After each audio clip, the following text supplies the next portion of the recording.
Welcome back to the deep dive. Today we're looking at something pretty radical, actually. A whole new way to think about, well, ambition, calling, your vocation. Yeah, the source material we're exploring, drawing heavily from Parker J. Palmer, has this really provocative core idea.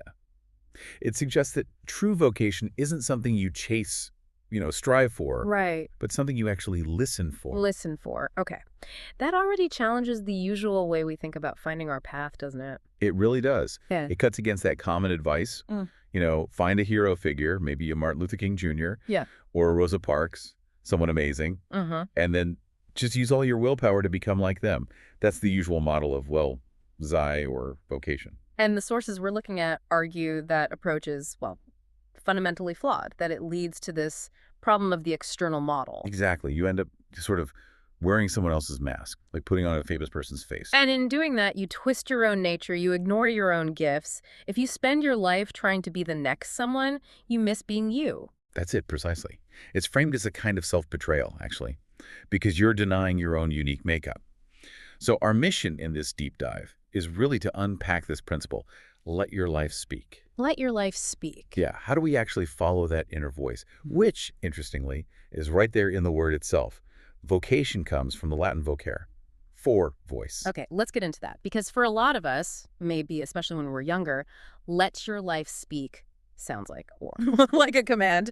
Find some high ideal and push yourself to live up to it.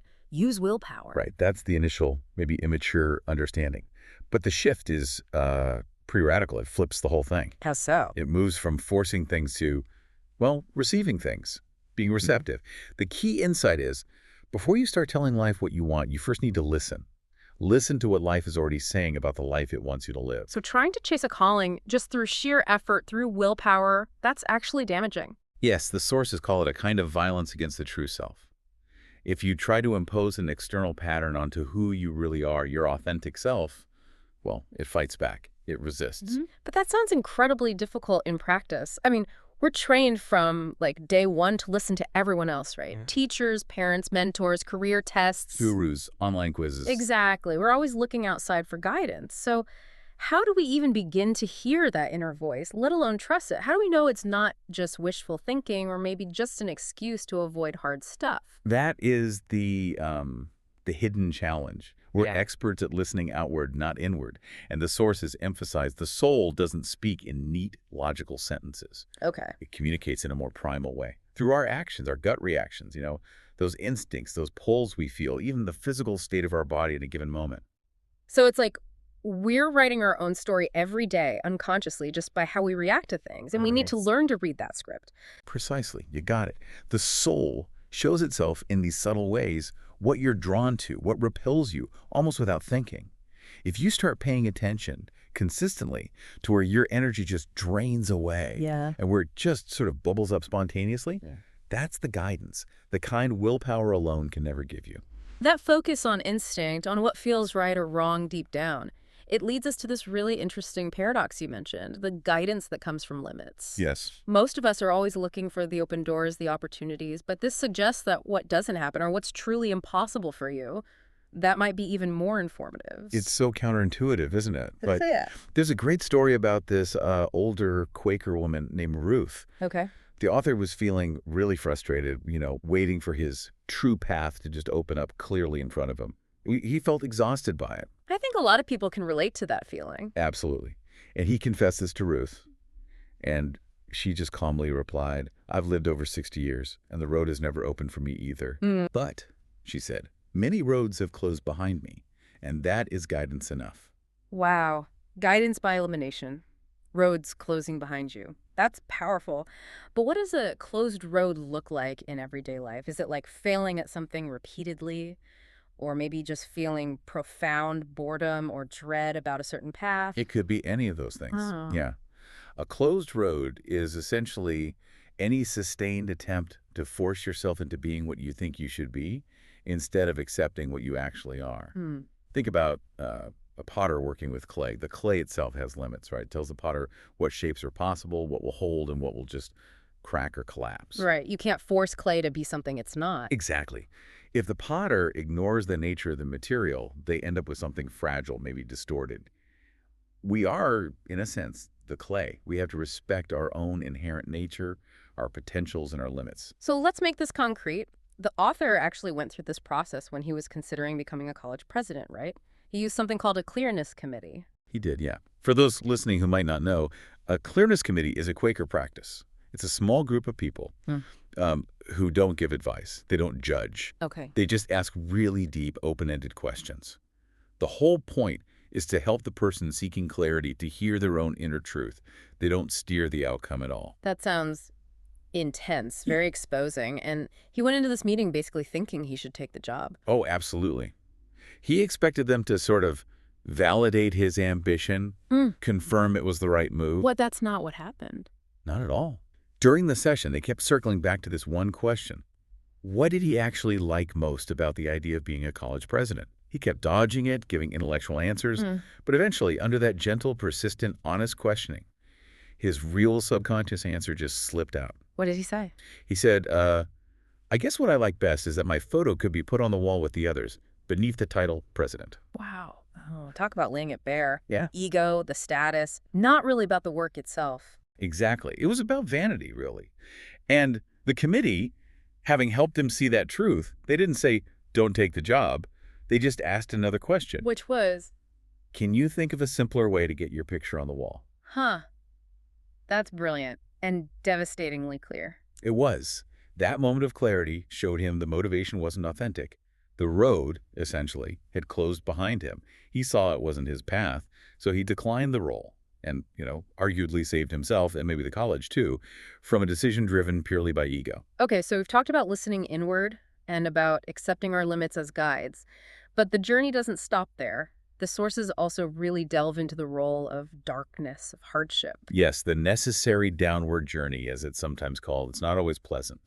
The path to the true self is often described as a kind of pilgrimage, and pilgrimages frequently involve, well, difficult terrain, darkness, and struggle. And the author writes very openly about his own experience with clinical depression. He does. A period he describes as just, extreme disconnection, feeling cut off from people, from his own intellect, even his feelings, cut off from the public persona he'd built. A time of wrestling with profound meaninglessness. That sounds terrifying, utterly shattering. How did he come to see that kind of devastating darkness as having any kind of positive purpose? Well, it seems a key moment came through his therapist. During this really dark time, the therapist asked him a question that apparently changed everything. What was the question? The therapist asked, essentially, do you see this depression as just an enemy trying to crush you? Or is it possible it's a kind of friend? A friend. How could depression be a friend? A friend, the therapist suggested, trying to press you down to the ground, like firmly onto the earth, so you can finally stand securely on your own truth. Wow, okay, that reframes it completely. Not as an attack, but as a grounding force. Why did he need grounding? He came to realize he'd been living, metaphorically, at an unsafe high altitude, meaning surviving purely on his intellect, on external expectations, on who he thought he should be. All thin air, basically. The depression, he said, was like a nuclear bomb that finally forced him to stop running, to turn around and confront reality. So the goal isn't always to climb higher. Not necessarily. Really? Sometimes the goal is to get back down to the ground, to the humus, the rich, dark earth, which, fascinatingly, is the Latin root for the word humility. You have to touch ground zero, embrace that humility, before true growth can happen again. Humus, humility, that's a powerful connection. So if the true self grows out of this compost of failure, limits, and even darkness, does that mean integrity is just about accepting the good parts, the parts we like? No, quite the opposite. True self-discovery demands what the source calls integral integrity. It means embracing the whole picture, not just your strengths and gifts, but also your faults, your limits, your sins or mistakes, your dark side, the shadow self. Embracing the shadow, too. Yes. The soul, as described here, isn't pure light. It's a mix, good and evil, light and dark. Wholeness only comes when you can hold that paradox, accept the whole messy mix. Denying the dark parts just means you end up projecting them onto other people, which, causes endless conflict. That makes sense. And that connection between inner wholeness and how we act in the world, it brings us towards the ultimate point, right? Service, finding our place. Exactly. We finally get to a really practical definition of vocation that pulls all these threads together. Which is? It uses Frederick Buchner's idea. Vocation is the place where your deepest joy meets the world's deepest need. Deepest joy meets deepest need. Okay. And the order there is crucial. The joy has to come first. It has to flow authentically from who you are, from your true nature. If you just try to meet the world's needs out of a sense of duty or because someone told you to, without connecting to your own inner gladness. Burn out or feel resentful. Exactly. Burnout, self-betrayal. It's unsustainable. So this reframes leadership too, doesn't it? It suggests true leadership isn't just about having power or position, but about leading from an authentic place within yourself. Yes. If you believe consciousness shapes reality, then real leadership has to flow from the heart, from that inner alignment, not just external force or strategy. And the classic example used here is Rosa Parks. A really powerful example. Her famous act in 1955, refusing to give up her seat. She later confirmed it wasn't some grand, calculated political move at that moment. So what was it? She said simply, her soul was tired. She was tired of the daily self-betrayal demanded by the racist system. Her action was the natural, almost inevitable result of choosing in that moment to be fully herself, to live authentically inside and out. Choosing authenticity over self-betrayal. And that choice, the sources argue, has the ultimate consequence. It does. The argument is that the worst punishment isn't jail or social ostracism. It's the prison you build for yourself when you live inauthentically. The self-inflicted prison. Right. And conversely, the ultimate reward isn't fame or success, but simply living in your own best light. Being true to yourself.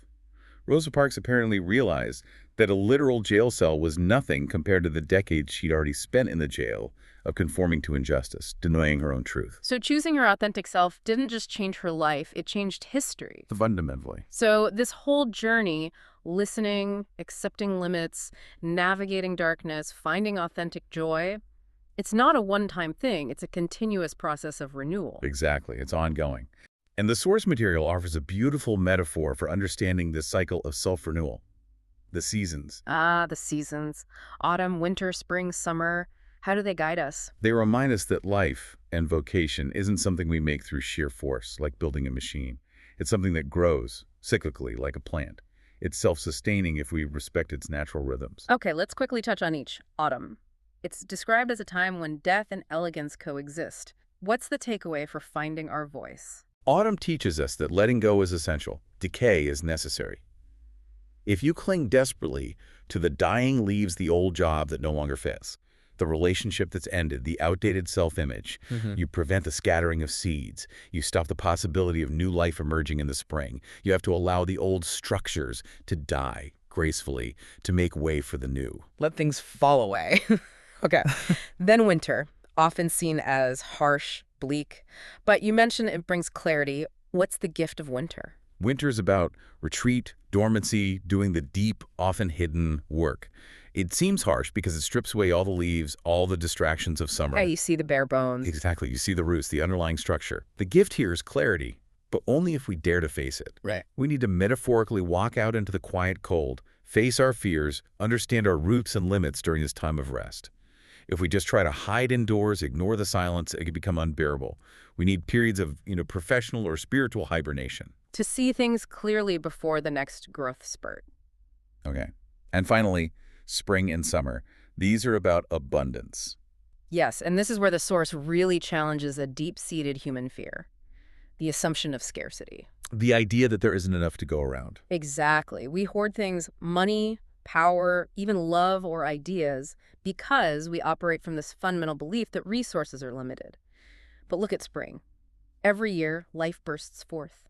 The seasons teach us that the real law of nature is abundance. Possibilities are potentially boundless. So hoarding actually creates the scarcity we fear. Precisely. Accumulation stops the flow. It's sharing, trusting the communal supply. That actually generates more. It keeps the cycle moving. Believing in abundance creates abundance. That's the life truth presented. Trusting the supply, especially when things seem scarce, is the act of faith that allows more possibilities to emerge. And that leads us to the final thought for you, the listener. If you find yourself, like the author often did, operating from an assumption of scarcity, maybe around money or love or time or even good ideas, what might happen if you consciously chose, maybe just for a week, to act as if there is enough, to trust in the world's abundance even when everything looks like shortage? How might believing in the supply and acting on that belief by sharing what you have actually create more possibilities for your own true voice, your own vocation, to finally come through? Something to really mull over. Trusting abundance, even now. Thank you. That gives us a lot to think about.